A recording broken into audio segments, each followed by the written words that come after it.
आई भैया आई एगो निर्गुण निर्गुण के भाव बा।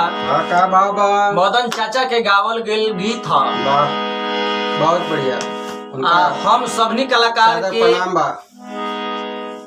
वो चाचा के सत सत नमन बा। बिल्कुल बिल्कुल एहिजा से चाचा जहाँ भी बानी जी, रउरा आबाद रही, हमरो सबके दुआ सिंह कृपा लाग जाओ रउरा ऊपर। और जिंदगी और 100-200 बरिस और बढ़ जाओ। चाचा एगो गीत गौले रही, भावरवा के तोहरा संग जाई। वाह वाह, बहुत सुंदर। कैसे बाटे? उससे पहले एगो भाव लागल, मिला द खाख में जिंदगी जीवन मशहूर हो जाई।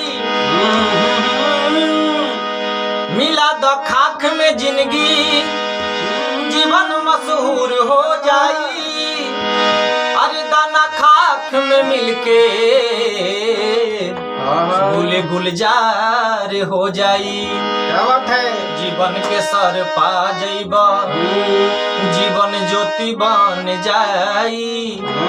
करी जग याद कुर्बानी,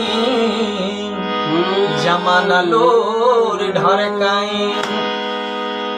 कुछ ऐसा ने धरती से करके जाए के बा भैया जी। कुछ नाम हो खस, कुछ काम हो खस। सकाबा गाना कि भवरवा अरे के तोहरा संग जाए।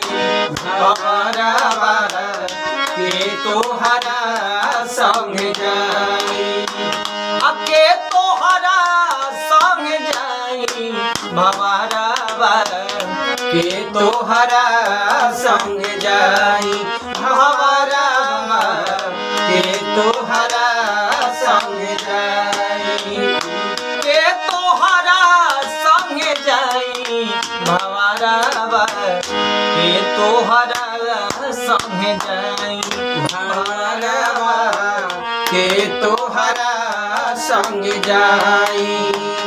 आवे के बेरिया सबके हु जानेला, दुआरा प बाजेला बधाई। बधाई दुआरा प बाजेला बधाई। आवे के बेरिया सबके हो जानेला। आवे के बेरिया अरे सबके हु जानेला, दुआरा प बाजेला बधाई। बधाई दुआरा प बाजेला बधाई। आ जाए के बेरिया केहू न जाए।